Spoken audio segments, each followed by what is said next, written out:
আজকে আমি আপনাদের সামনে আবারও একটি গজ কাপড়ের ড্রেস নিয়ে এসেছি। তো এটা কিন্তু আমি নিউ মার্কেট থেকে নিয়েছিলাম গজ কাপড় ৩০০ টাকা করে। আর আমি যেহেতু এই গজ কাপড়ে একটু গর্জিয়াস ডিজাইন দেওয়া আছে, যার কারণে আমি লেস ইউজ করিনি। আপনারা চাইলে লেস দিয়ে মেক করে নিতে পারেন।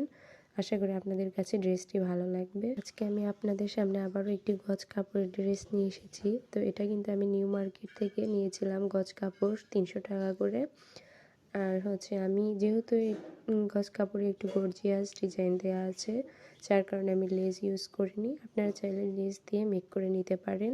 আশা করি আপনাদের কাছে ড্রেসটি ভালো লাগবে। আজকে আমি আপনাদের সামনে আবারও একটি গজ কাপড়ের ড্রেস নিয়ে এসেছি। তো এটা কিন্তু আমি নিউ মার্কেট থেকে নিয়েছিলাম গজ কাপড় ৩০০ টাকা করে।